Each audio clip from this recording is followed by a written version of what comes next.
Now, as we've said, it's been nearly 10 years since President Trump first visited China in 2017, and it's fair to say in that time, a lot has changed. Between the war in Iran, tariffs, Taiwan, and tech leaders, many are wondering what issues Trump and Chinese President Xi Jinping will prioritize during this historic trip. New York Times White House correspondent Tyler Pager joins Walter Isaacson to discuss which global issues could influence this meeting and what Trump might be hoping to achieve. Thank you, Paula. And Tyler Pager, welcome to the show. Thanks so much for having me, Walter. Inflation this week shot up 3.8%, exceeding expectations. Some of that's fuel costs, some of that is tariffs.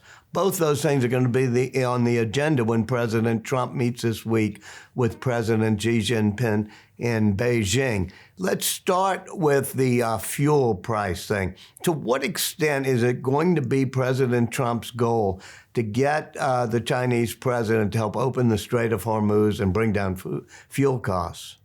Well, Walter, it's certainly going to be top of mind for the president when he arrives in Beijing. And you'll remember that the President Trump, that is, originally postponed this trip. He was supposed to go to Beijing in April, and he pushed it back to May because the war had broken out. He was hoping to arrive in Beijing with this conflict behind him, and obviously it's not. And so regardless of the other topics that both leaders wanted to address, it's going to be unavoidable that the leaders are going to have to work through this conflict and the impacts it's having on both countries and the global economic system. So it'll certainly be top of mind. What role Trump asks Xi Jinping to play or vice versa obviously remains unclear, but we've already seen China play an important role in getting Iran to agree to an earlier ceasefire. So we know that China can exert pressure on Iran, and whether or not President Trump asks him to get involved is unclear, but it's certainly going to dominate the conversation in Beijing. Who needs the Straits of Hormuz open more, China or the U.S.?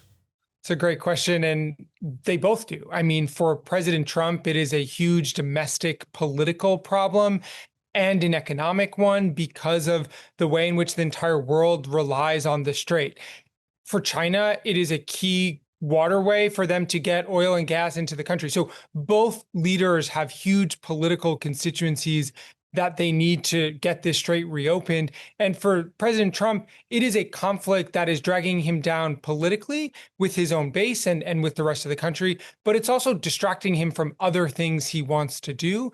As we, I'm sure we'll talk about Cuba and other foreign policy objectives the president has. The US military is heavily tied up in the Middle East right now, which is constraining his ability to do other things. Well, let's also talk about tariffs, which I assume are a component of the bad inflation numbers we just got, which means, by the way, that the Fed's not going to lower interest rates like he wants. Part of the tariffs are for China. I think it's up to 30, sometimes 40% tariffs with China. Are they going to try to lower it at the summit? I mean, I think that is a huge agenda item for the Chinese and something that is certainly going to be discussed. The president, put these tariffs on from the first term, and President Biden continued them. And so what Trump's mindset is that he wants to strike a new deal. He said that the tariffs are up because the U.S. had been ripped off by China for years. And so I think one of the deliverables we could see from this summit, we've seen some early reporting about this, is increased economic investment and economic partnerships between the U.S. and China and private companies. We saw that there's a long list of high-profile CEOs traveling as part of the U.S. delegation. And so I think that is an area where we could see some progress in terms of new trade deals and lowering of these tariff barriers. But as always with President Trump on the world stage, he's unpredictable. And so we'll just have to sort of wait and see what sort of deals are ironed out and whether they are memorandums of understanding or really the beginning of negotiations or the final conclusion of negotiations and real trade deals being announced. It's oftentimes the rhetoric obscures the real deals. Well, you just talked about the CEOs traveling with them, a whole bunch of them. You wrote about it in the New York Times. It was a very long list of Tim Cook, Elon Musk, some others. Why is he taking over all these CEOs, and what does he plan to announce with them? Yeah, I mean, I think we're waiting to hear exactly what is going to be announced as part of this trip. Oftentimes we get that information just before it's announced or when he announces it himself. But it's clear that the Trump administration wants to increase foreign investment in the United States. Trump has been very clear that he wants foreign countries, foreign companies to build factories and move manufacturing back into the United States. How plausible that is up for debate. But it's clear that these high-profile CEOs going to China is part of this effort to try to increase investment in the United States. It's been a huge talking point of the president. You often hear him say, the United States has never been this hot. Everyone wants to invest in the country. And countries, foreign leaders are realizing that is a way to get on Trump's good side is by announcing investment deals in the US. But that's very different with China. And there are some prominent conservatives, prominent Republicans who are raising concern and alarm about Chinese foreign investment in the United States. This is something that Trump and other Republicans have talked tough on and limiting Chinese access to US markets. This is obviously a shift in policy if Trump does allow increased or really robust Chinese investment. So it's unclear exactly what is going to be announced, but just sort of the murmurs of increased Chinese investment is raising alarm among a bipartisan group of experts, lawmakers here in the United States. Well, let me drill down on a very specific type of Chinese investment, which is sort of the ones that involve national security restrictions we've placed. A lot of the China hawks in the administration want those restrictions. Might Trump lift some of those national security restrictions? We've seen him toy with that, and that is a concern of, as you said, national security professionals and China hawks. But I think one of the things to remember about Trump is his rhetoric about China, we've seen on the presidential campaign trail, has not always matched his policy approach. For Trump, what matters most is cutting deals. And he has used anti-China rhetoric in part to try to create opportunities to strike what he thinks are better deals for the United States when it comes to trade and commerce. So there is great trepidation within some of even Trump's own allies that he is going to lift some of these restrictions, as you just outlined, as part of this negotiating process. Again, it will depend on exactly what he announces and says. But I think the relationship with China and the United States is sometimes so based on rhetoric, particularly as it relates to Taiwan and the status quo of how the U.S. talks and recognizes Taiwan, that even a slight rhetorical shift could change policy. And with Trump, who often goes off script, off the cuff, there are some, even in his own administration, that are proceeding cautiously as they wait and see what he might say in Beijing. One of the things I just don't understand about Trump, it seems the simplest thing is, does he want more trade with China? Or does he want, as, say, Vice President Vance seems to want, less trade with China? It seems that he wants more trade with China, but I think it sometimes depends on the political circumstances and climate that he's existing in and the broader economic conditions. The president has made pretty clear that he sees all these other countries investing in the United States and trading with the United States as a positive thing. Trump doesn't seem to share as many of the concerns that Vice President Vance and others do, at least publicly. One of the most striking things about Trump's relationship with China is when you ask him about it, whenever you bring up China, the first thing that the president almost always says is, I have a great relationship with Xi Jinping. That is very different. That's very different rhetoric than we saw from the president on the campaign trail in 2016, in 2020, in 2024, when he railed against China and painted it as a threat to Americans' economy, American livelihoods. But that's not always been the policy approach that he's taken. So in part, it's a difficult thing to answer your question because Trump's posture and rhetoric around China is constantly evolving. I think even his supporters would say that President Trump's not actually perfect at carefully calibrating nuances of what he says. He sometimes just says things without filtering them. What are you worried about, or what are they worried about when it comes to describing issues like we will not or we will support Taiwan independence? Yeah, I think there are concerns within the U.S. intelligence community, lawmakers on Capitol Hill, diplomats around the world who are fearful that the status quo about the way in which the U.S. interacts with China as it pertains to Taiwan will shift because it is largely based on status quo, based on precedent, and based on public statements that have been made in the past. Trump doesn't often really care about precedent. And so if he shifts the US policy towards being more lenient towards China's position on Taiwan. China obviously wants to reunify with Taiwan and take control of it. That is, it will be very interesting to see how President Trump handles Xi Jinping on this issue. And explain more lenient. Does that mean we might slow down arms sales to Taiwan? I mean, I think that's unclear, right? What exactly? I mean, a bipartisan group of lawmakers on Capitol Hill are trying to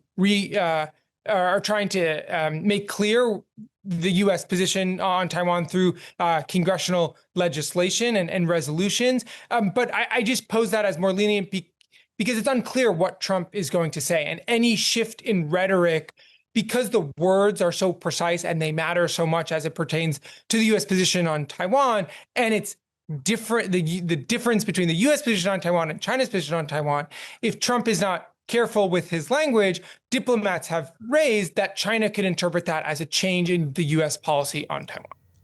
Do you think he could make a conscious trade-off decision to be more lenient on Taiwan, as you put it, in return for helping to open the Strait of Hormuz? I am wary of not making any sort of predictions when it comes to Donald Trump's foreign policy. But I will say that is a concern of people I have spoken to in recent days ahead of this trip. You mentioned earlier in this conversation that he might want to move on to other things. He's kind of mired in Iran at the moment, but he's sort of eyeing Cuba every now and then. I think what happened in Venezuela maybe emboldened him on Cuba, but maybe what happened in Iran gave him pause. What do you think his thinking on Cuba is now? Yeah, well, Walter, I absolutely agree with you that the operation in Venezuela certainly emboldened the president to go ahead with an attack on Iran. Obviously, there were other factors there that played a role, but the military success and speed at which they were able to capture Maduro and start working with an interim government absolutely set the tone for the president to engage in other military action around the world. Cuba is clearly a place that Trump wants to exert more power and control over. I think they have been slowed in their ability to do so because of the military buildup and commitments in the Middle East. But the president has said in recent days, Cuba is going to fall, the regime is going to collapse, and he wants to expedite that. We know that he's been frustrated that the pressure campaign the U.S. has been building up against Cuba has not led to a full collapse of the regime yet. The exact timing of when we're going to see even more pressure exerted on Cuba is unclear, but what is clear, Walter, is that the president is committed to exerting more pressure on the regime and trying to force its collapse. But the sequencing of that, I think, at least from Trump's perspective, has been in part delayed because of the lengthy military conflict with Iran. Do you think that Secretary of State Marco Rubio, who you've covered quite a bit, is hawkish on Cuba and is pushing this? Rubio has made very clear his views on Cuba over the years, and this is clearly something that he is involved in and pushing for and believes very strongly in. I've enjoyed your coverage of Secretary of State Marco Rubio, and also you traveled, I think, with Vice President Vance on the Pakistan missions. Is that right? Yes. Do a compare and contrast of what Rubio and Vance are doing, especially when it comes to Iran. Yeah, it's a really interesting split screen. So I was on Air Force Two with Vice President J.D. Vance when he went to Islamabad, Pakistan, for the in-person round of negotiations mediated by Pakistan with Iran. And J.D. Vance was sort of the face of the negotiations. He was leading that delegation with Steve Witkoff, the president's special envoy, and Jared Kushner, the president's son-in-law. And it has been a contrast because Rubio has largely been focused on Venezuela, South and Central America. And Rubio has emerged as someone who has been more associated with what Trump sees as the foreign policy success of his second term. Trump is very proud of the military operation in Venezuela, the capture of Maduro, and the working relationship with Delcy Rodriguez, which has been Marco Rubio's remit. Whereas J.D. Vance was someone who was opposed to going to war with Iran. He expressed his concerns in Situation Room meetings with the president and senior advisors about moving forward with a military conflict. And then he was tasked with trying to strike an agreement with Iran to end the war. Obviously, that agreement has been elusive. So the two of them are sort of the faces in some ways of the two key military operations of the president's second term. Even though they didn't authorize those missions, they have sort of become the lead administration officials, or the most high-profile administration officials handling those. And it's been a split screen in terms of which one Trump sees as more successful than the other. Of course, J.D. Vance's work in Pakistan is somewhat bound by the president's insistence on what a deal with Iran would look like. And so it's not fully on him to negotiate a deal on his own, because he is doing it so at the direction of the president, but it has definitely been political setback. It has definitely been a moment of political setbacks for J.D. Vance as he has emerged as the face of a negotiating team that has so far been unable to strike a deal with Iran. Let me read you a headline on one of your stories. It's Trump's ultimatum to Iran was almost up. Then he found an off-ramp. Sometimes that's referred to as taco. Trump always chickens out that he makes these extreme things and then has to walk them back. Is it possible he will just scale back his demands to simply be open the Strait of Hormuz and declare victory? I, never put anything off the table or rule anything out with Trump. The Iranians have seemingly made that offer now in recent weeks, saying, let's reopen the strait, let's end the military blockade and kick the can down the road in terms of nuclear negotiations. Trump has so far rejected that offer. Could things change? Absolutely. We have not seen them yet, but I think after the China trip, there will be a moment of reckoning. If the strait does not reopen and the war, there's not some sort of negotiated settlement, Trump will have to make a decision about whether or not he's going to resume military activity or find an off-ramp and end the conflict. Tyler Pedro, thank you so much for joining us. Thanks so much for having me, Walter.